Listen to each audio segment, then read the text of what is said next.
What's going on, guys? Welcome to Everything Always. My name's Michael Roman, aka Allfighters. Now, this is going to be a continuation or part 2 of a video we did earlier in the week covering every rumor and confirmed Marvel project that Marvel Studios has yet to officially announce themselves. If you want the part 1, I'll leave a link down in the description and the comments. We've cut it into 2 concise lists. That's where we'll pick up today, and there are more than 10 properties to get through. So we're going to jump right in and cover, again, every Marvel project that's had reports, industry insider, or editorial alike. We'll cover where they were initially reported and any other details in tow. But first, if you could grab the subscribe button. We do daily Marvel content at the channel, and that's all we do. Everything from official Easter egg breakdowns, trailers, and reviews to the occasional industry insider report and everything in between. So if that sort of thing's for you, hit the subscribe button, leave a comment down below. That will automatically enter you to win our ongoing PS5 giveaway. If you want, stick around to the end of the video. We'll get into the giveaway stuff again there. So let's start by saying there have been 2 projects now officially confirmed since Monday's video part 1 and today's part 2. Let's touch on them both. The first of which,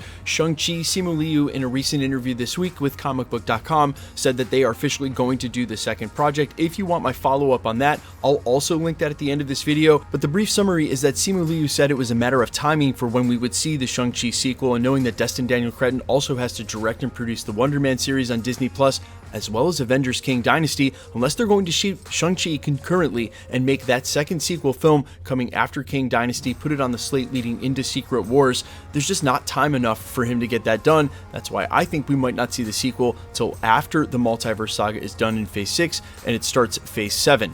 There's also the confirmation now coming from producer Nate Moore after Wakanda Forever's successful release this weekend that the Okoye/Midnight Angels project that had been rumored, as well as other Wakanda spin-off projects that Ryan Coogler had signed his media company on to do years ago, will finally come to fruition. It's also a matter of timing for when we'll see these projects, but I would expect at least one of them to show up before the multiverse saga ends, focus on some of those characters, especially Okoye, leading into Secret Wars. Now, speaking of a Secret Wars lead-in and timing, I think the next on our list might be the most anticipated of rumored Marvel projects that have yet to have any official confirmations, mentions, or references from Disney, except for the end of She-Hulk, and that's obviously a World War Hulk project. Now, other details that seem to be wrapped up in this rumor and leak, and it came from several industry insider sources, not just anonymously on 4chan, said that Mark Ruffalo might look to sign on to do about 4 more projects after that he's done, but one of them would include a World War Hulk crossover event that might either see 4 major episodes on Disney+,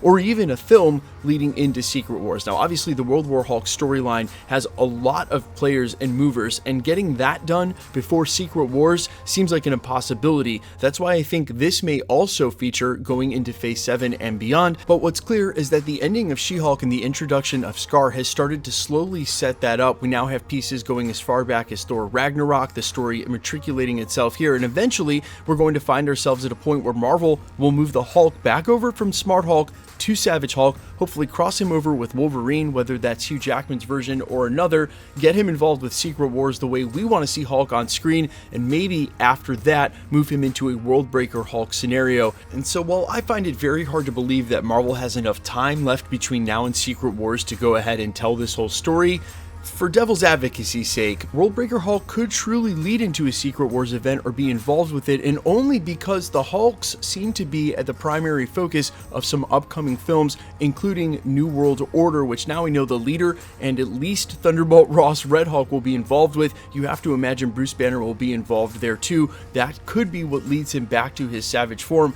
Hopefully, Marvel hears the fans' fingers crossed, and whatever they hope to do with Mark Ruffalo, for whatever projects he has left, we move away from the Smart Hulk, at least for the little time we have left with that character, before we start seeing characters like Hulkling and Amadeus Cho. You guys get the point. Now, speaking of projects that probably won't show up until Phase 7, one of the ones that showed up late in the year after D23 and San Diego Comic-Con was the development of a Silver Surfer project. We had talked about this actually going 3 years back on some original scoops that said they would look to put this at Disney Plus as soon as we knew Disney Plus may be a thing. But the newest report is literally less than a month old, as originally reported and broken and exclusive by the Cosmic Circus and re-reported by CBR.com under the headline report Silver Surfer project in the works, to release ahead of Fantastic Four. They go on to say Marvel is developing a Silver Surfer solo project in Disney Plus's special presentation format. The project will feature Norrin Radd, aka Silver Surfer, working for Galactus in the corners of the cosmos. Radd will reportedly not be on Earth in the special presentation,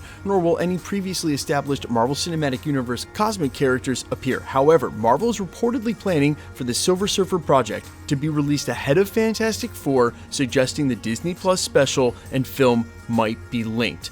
Now, that's in the report, and Cosmic Circus has had a great track record as of late. We've reported on a lot of stuff they've said. Why I find this hard to believe, and again, this is just my take as someone who talks about this every day, is introducing Galactus before the end of the multiverse saga doesn't make much sense to me. That is to say, Galactus, for me, is a big bad that could actually feature at the end of a saga itself. And yes, while we've heard that the next saga may look to focus on mutants, and Galactus doesn't really seem like the right crossover mutant for the X-Men to fight against, I still don't think there's very much room for him in the Multiverse of War as it stands. I know what the report is saying about them being linked, and I am not trying to say this report is false. What I'm saying is that Marvel will not make the mistakes of past Fantastic Four films and try to do Galactus in one of those films or the first film. Rather, other industry insider reports have pointed to much smaller villains like the appearance of Mole Man or even, bear with me here, Molecule Man, which would end up being the conduit that Reed Richards would use the Beyonder's power stolen from Doctor Doom to eventually restored the universe. Yeah, we are getting way ahead of ourselves in this. So while the 8-year-old Marvel Comics fan inside of me is yelling, "Bring on Galactus," I still feel like the multiversal saga may just be a little too crowded for that character to really make a difference. Moving on to the next one on our list. Originally reported early in May of this year, but after the debut of live-action Captain Carter and Multiverse of Madness, coming from multiple sources but seeming to originate on the Disinsider show Rumor of the Week, that a live-action Captain Carter project featuring Haley Atwell was in development for a possible Disney Plus release. Now, we haven't heard another single rumor about this project, and especially while the Marvel rumor mill was turning overtime during D23 and San Diego Comic-Con, but Haley Atwell's involved with the multiverse still in the way of What If Season 2, and I think it would be silly for Marvel not to cash her in at least again live one time, if not just in Secret Wars. So I'm anticipating, again, while we haven't heard much about this series recently, that this will show up again, maybe this upcoming round of announcements next summer. Now, speaking of cashing in on actors you already have in the MCU, and I know it really feels like the curse of Phase 4 would have a bunch of one-off post-credit scenes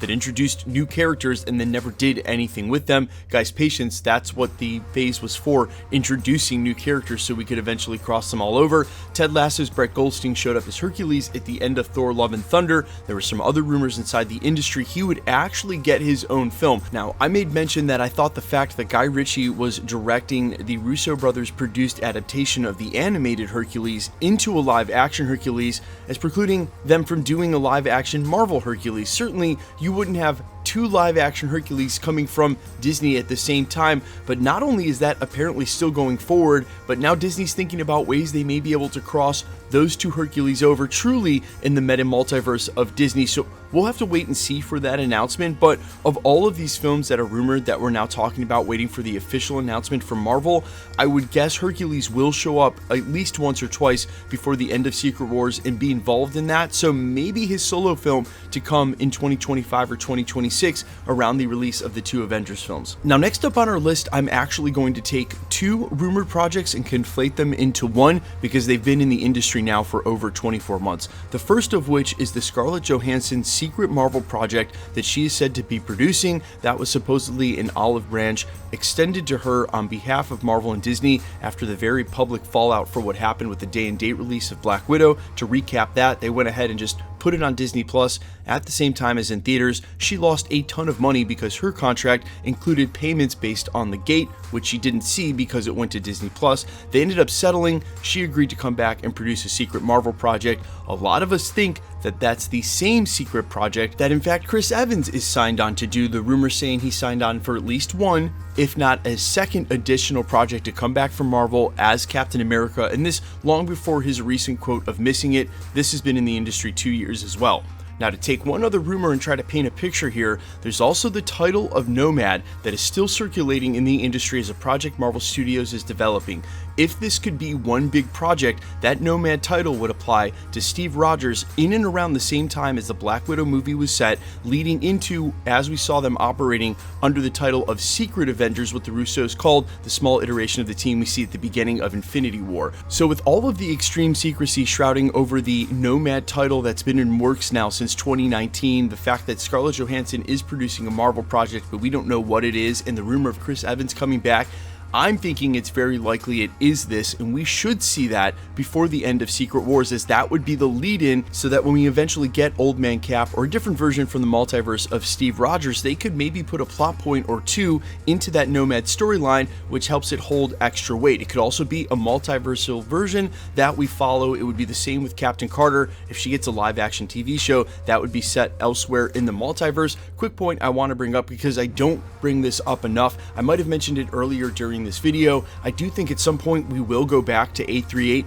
and other multiverse realities, and more often leading up to Secret Wars. There's been the report recently, and coming from a quote that Peyton Reed said about Ant-Man and the Wasp: Quantummania, that the stakes of this film would change the MCU forever, and then eventually by Secret Wars, the rumor that they might even reboot the MCU. We have a tendency to be 616 centric and think that all of the multiverses go through our reality, but there are plenty of other multiverses out there where we could follow, say, a Nomad Steve Rogers, and then that Steve Rogers could end up showing up during the Secret Wars fight, and it would be Captain America. It just wouldn't be the one that we followed. Also, guys, I do not want to argue with you about which multiverse reality is which in the comments anymore. If you don't think the MCU is 616, I'm sorry, it just is. Kevin Feige has confirmed our reality, the one we've been watching the Infinity Saga and now Phase 4 in, is 616 in the Marvel Cinematic Universe. I understand your guys' argument that the comics has the 616 continuity, but the comics, the literature, is what all of these films, TV shows, animated and live action alike are predicated on. So this is our 616 for movies, TV shows, anything on film, animated live action, but not canonizing the comics, as the comics, what happened in the comics and in the literature and the actual print pages, has not happened cinematically. They are two different things. It's our 616. Some of you just want to argue about it, and I'm just going to have to leave you to argue about it. I'm not going to weigh in anymore. Kevin Feige is the architect of this thing, so if you're going to give reverence to anyone, you might as well give it to him. There's no one to tell him how else it's going to go. Now, we have 5 projects left on this list we're going to wrap up very quickly. First up, the 10 Rings TV series. That did come from industry insider reports, but as I mentioned at length during this video, because of how much Destin Daniel Cretton is doing between now and Secret Wars, don't anticipate that TV show anytime soon. There's obviously the rumored Mutants film. That's the adaptation of the X-Men, but because of what we've heard this week about what Deadpool plans to do and visiting all the old Fox X-Men universes, to me it looks like if we're getting any more X-Men between now and Secret Wars, it's going to be the old recast of characters. Because of those contract agreements, we're not going to see a Mutants film until Phase 7. Moon Knight Season 2 seems to be served up given the social media posts that Oscar Isaac has been posting lately, yet no official word from Marvel. Young Avengers, the team, is well underway of being formed, especially with the recent castings for Agatha, House of Harkness. But if that hasn't come to fruition by Secret Wars, either the TV show or the team anticipates seeing that team during Phase 7 or 8. And speaking of teams you can anticipate seeing, when they finally get to Blade and really kick this whole thing off, eventually we are going to get a Midnight Suns in the MCU, battling whatever ends up being the big bad on that side, that little corner of the monsterverse, which is now looking more and more like Mephisto. Finally, guys, let me know all your thoughts down below of all these projects. Which ones are you the most hyped for? Let's quickly get into the giveaway stuff before I let you go. Alright, we're still giving away a PlayStation 5 at 1 million subscribers. We're almost there. We're easily going to hit that by year's end. Actually, it has us on target for right around Christmas. If you want to be entered to win, all the same rules will always apply. Hit the subscribe button because you need to be a subscriber, then leave a comment down below. Because it's truly random, the more videos you comment on, the better chance you have of winning. All winners will be announced at the end of videos, the same way we're doing here. The best way to keep up with the content has always been to hit the notification bell with all notifications turned on. And as always, if you like today's video, I'd appreciate it if you'd hit the like button. My name is Michael Roman. You can find me in a couple of places, Instagram and Twitter at IamFires. You can also find me on Spotify, YouTube, Amazon, Apple, iTunes, under the name Allfires. And while I sincerely appreciate you checking my music out, thanks for checking this channel out. Stick around. We'll be posting again real soon.